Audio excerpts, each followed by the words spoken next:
Lecture में हम taxonomical aids देखने वाले हैं। So let's get started. तो देखो, टैक्सोनॉमिकल एड्स बोले तो हेल्प। अपने टैक्सोनॉमी में ये अपने को हेल्प, इसके टूल्स हेल्प करते हैं। तो देखो ये क्या बोलता है। तो अब taxonomic studies of various species of plants, animals and other organisms are useful in agriculture, forestry, industry, and in general in knowing our bioresources and their diversities। तो देखो, species of प्लांट की जो स्पीसीज है वो animal की species and other useful for in agriculture. तो देखो, agriculture, forestry में, इंडस्ट्री, देखो प्लांट की स्पीसीज, अलग अलग प्रकार के प्लांट होते हैं जो अपने को अपन इस्तेमाल करते हैं। अगर फॉरेस्ट में गए तो डिफरेंट टाइप के स्पीसीज के अपने को प्लांट्स मिलते हैं, एनिमल्स भी मिलते हैं। और उसका देखो, कुछ एनिमल्स का एग्रीकल्चर में भी इस्तेमाल होता है, जैसे कि बुल्स,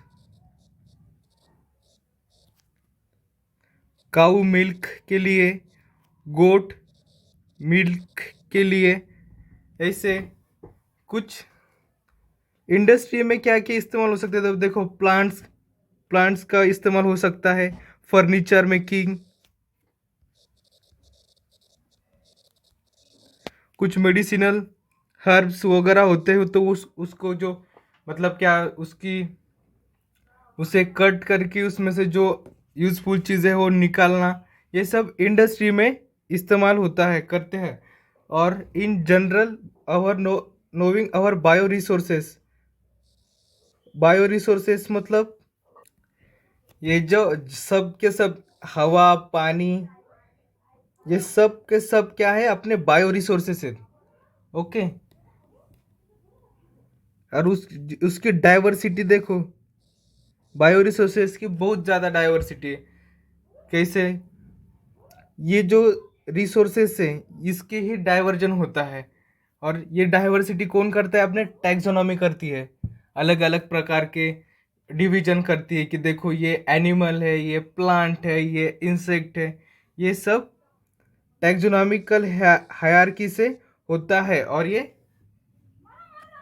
टैक्सोनॉमिकल एड जो है वो उसे सिस्टमैटिकली अरेंजमेंट करने में इस्तेमाल करती है। तो आगे देखो आप क्या बोलती है। तो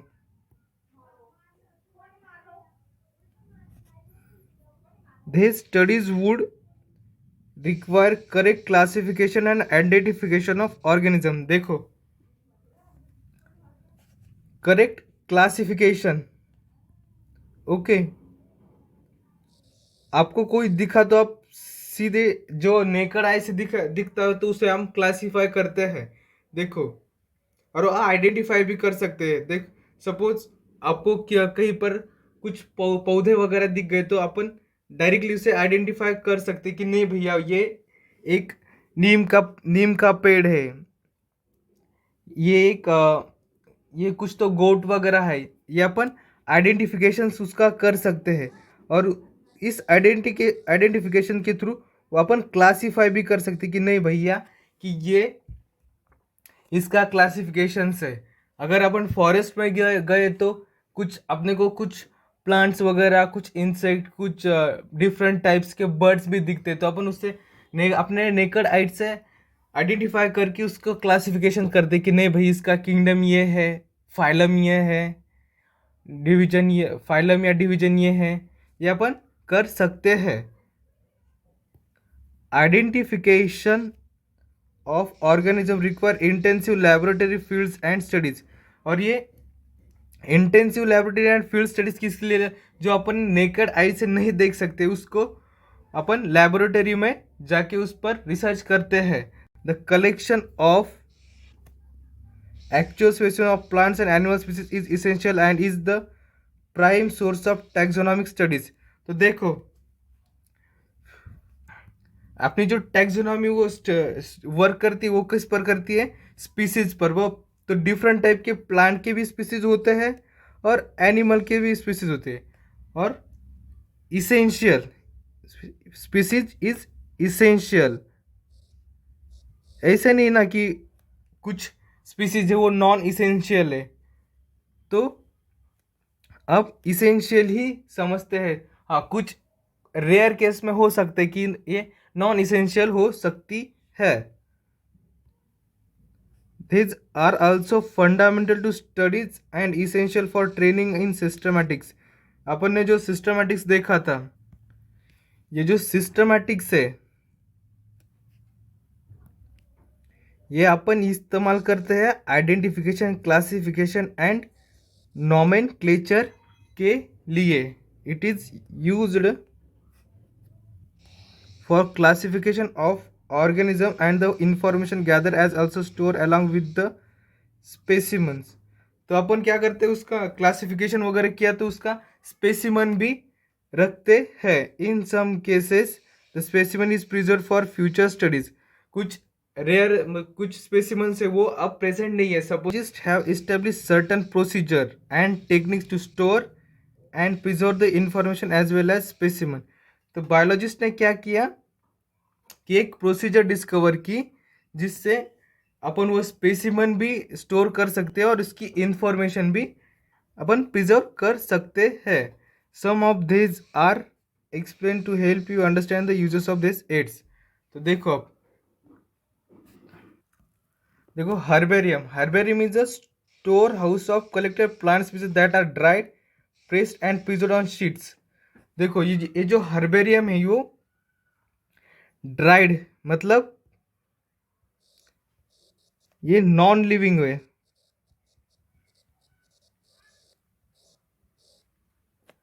pressed and preserve on sheets, ये जो शीट्स है इसकी साइज वगैरह बहुत ज़्यादा इंपॉर्टेंट है। तो इसकी स्टैंडर्ड साइज जो है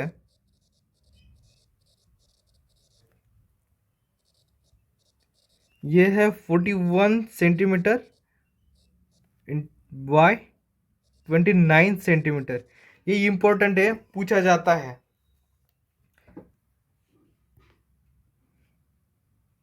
These sheets are arranged according to university access system of classification. और ये जो शीट्स है वो university access system of classification के थ्रू अरेंज किया जाता है क्योंकि अपने को ढूंढने में आसानी हो जाए। It's species along with their description of herbarium sheets become a storehouse of repository for future use.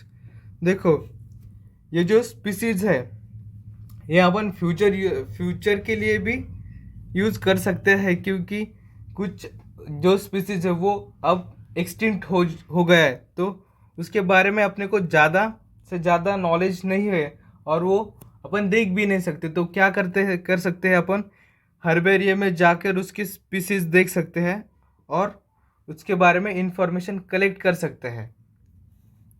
These herbarium sheets are also carry a label providing information about date and place of collection। जो अपन ने herbarium sheet बनाई है उसमें सब के सब लिखा हुआ होता है कि किसने ये फाइंड की है, उसका लोकल नेम, बाइनोमियल नॉमेनक्लेचर भी होता है उसका,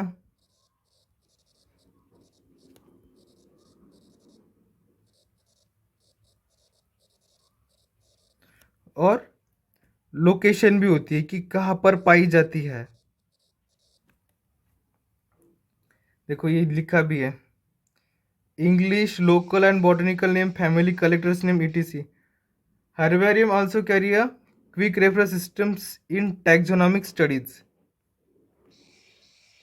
अपन कुछ रेफर भी कर सकते कि ऐसा नहीं है ना कि सबके सब स्पीसीज अपने कॉलेज में अवेलेबल है, नहीं होती है क्योंकि सबके सब प्लांट्स पॉसिबल ही नहीं है ना कि सबके सब प्लांट्स अपन अपने कॉलेज या रिसर्च सेंटर के आसपास लगा सकते हैं। तो ये स्पीसीज अपने को हेल्प करती है। उसके बाद देखो botanical garden.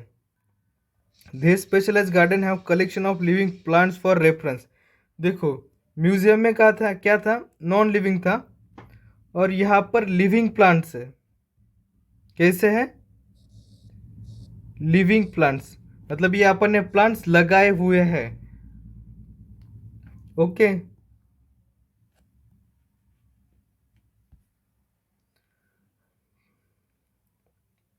Plant species in these gardens are grown for identification purposes and each plant is labeled indicating its botanical scientific name and its family। और ये जो प्लांट अपन ने लगाए होते हैं वो यहाँ पर एक प्लेट भी रखते हैं देखो, और उसमें उसका बॉटनिकल नेम, लोकल नेम भी लिखा हुआ रहता है। तो ये अब इम्पोर्टेंट पॉइंट है। The famous botanical garden are at Kew, England, and Indian Botanical Garden, Howrah, India, and at National Botanical Research Institute, Lucknow, India. ये इम्पोर्टेंट है। ये जो नेमिंग है ना, इसमें क्वेश्चन आ सकता है कि भाई फेमस बॉटनिकल गार्डन कौन सा है, इंडियन बॉटनिकल गार्डन कौन सा है, और botanical research institute in India कहाँ पर है, तो वो है लखनऊ में। ओके, ये हो गया आपने बॉटनिकल गार्डन के बारे में। उसके बाद आता है म्यूजियम। तो ये जो म्यूजियम होता है ये collection of plant and animal species होता है। देखो, biological museums are generally set up in education institute such as school and colleges. Museum have collection of preserve plant and animal species for study and references. देखो, ये जो preserve plants and animals, तो जो animals preserve करते हैं वो containers में करते हैं, जार्स में करते हैं, कुछ पिन अप कर भी रखते हैं। तो देखो, specimens are preserve in the containers or jars in preservative solutions। okay,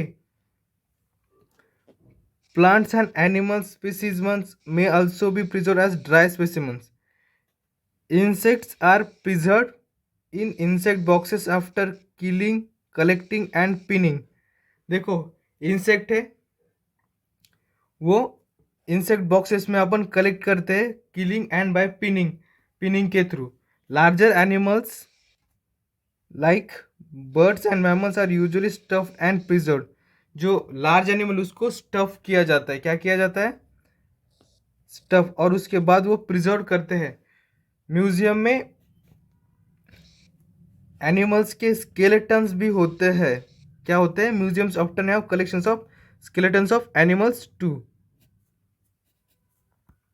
देखो अब zoological park, these are the places where wild animals are kept in protected environment under human care and which are enable us to learn about their food habitats। देखो, जो zoological park है तो वहाँ पर wild animals रखते हैं और उसकी जैसे हैबिटेट है, फूड हैबिटेट है, वो मेंटेन करते हैं। एंड देखो, सपोज लायन है तो लायन को तो अपन खुले में नहीं छोड़ सकते हैं ना, उसको क्या चाहिए रहती है, केव्स। तो जैसे लायन को केव्स चाहिए रहती है तो वो उस हिसाब से वहाँ पर आर्टिफिशियल केव्स भी बनाते हैं। सपोज कीजिए एलिफेंट है, हाँ, एलिफेंट इतना खतरनाक नहीं है, पर उसे जैसा हैबिटेट चाहिए, कैसा, ग्रीनरी होनी चाहिए, ग्रास होना चाहिए। तो देखो यहाँ पर वो सब कुछ कर वहाँ पर अवेलेबल है। जैसे सपोज क्रोकोडाइल हो गया,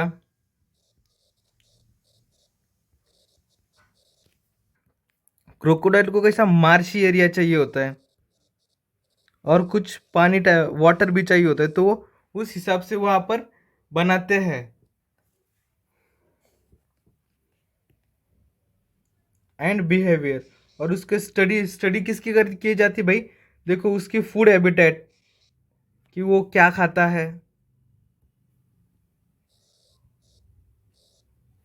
एंड उसका बिहेवियर कैसा है। बिहेवियर भी देख सकते हैं ना अपन कि एलिफेंट का बिहेवियर कैसा है, लायन का बिहेवियर कैसा है, क्रोकोडाइल का बिहेवियर कैसा है। All animals in zoo are provided as far as possible the condition similar to their natural habitat, जो मैंने अभी बताया है। और इस ये जो गार्डन या पार्क है वो चिल्ड्रन को बहुत ज़्यादा पसंद आता है, उसे जू कहते हैं। ओके, अब last part of the chapter, keys. Key is another taxonomically used for identification of plants and animals based on the similarities and differences. ये जो है ये आइडेंटिफिकेशन का काम करती है किस basis, on the basis of similarities and dissimilarities. The keys are based on the contrasting character generally in pair called couplet. ये इंपॉर्टेंट है इसकी definition. It represents the choice made between two opposite options. ये क्या करते हैं कॉपलेट्स? Represent करता है choice between two options के बारे. This results in acceptance of only one and rejections of the other. मतलब एक एक्सेप्ट होता है और दूसरा रिजेक्ट हो जाता है. Each statement in the key is called a lead. ये भी इंपॉर्टेंट है, पूछा जाता है. Separate taxonomic keys are required for each taxonomic categories such as family, genus and species for identification purposes. तो सेपरेट टैक्सोनॉमिक कीज चाहिए होती है कैटेगरीज के लिए. क्यों? कैटेगरीज कौन सी भाई? Species, genus, family, order, class, ये सब. Keys are generally analytical in nature, और ये एक एनालिटिकल इन नेचर होता है. देखो, flora, manuals, monographs and catalogues are some other means of recording descriptions. ये कैटलॉग्स है.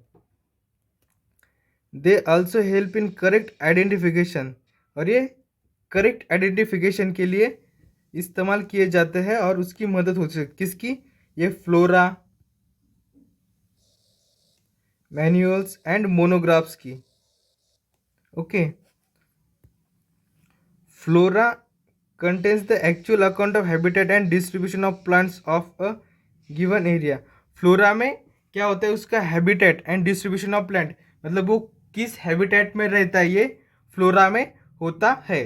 This provides the index of the plant species found in a particular area. मतलब ये अपने को ये इंफॉर्मेशन प्रोवाइड करते हैं कि जो प्लांट है, वो प्लांट स्पीसीज है, वो किस पर्टिकुलर एरिया में पाई जाती है. Manuals are useful in providing information for identification of names of species found in an area. मतलब देखो, जो मैनुअल्स है वो आइडेंटिफाई करता है नेम ऑफ द स्पीसीज. क्या करता है? ये इंपॉर्टेंट है, नेम ऑफ स्पीसीज जो उस एरिया में मिल गया है. ओके. और monographs contain information any one taxon, और मोनोग्राफ्स में इंफॉर्मेशन होती है टैक्सॉन की. तो इस प्रकार से ये चैप्टर खत्म होता है. Thanks for watching.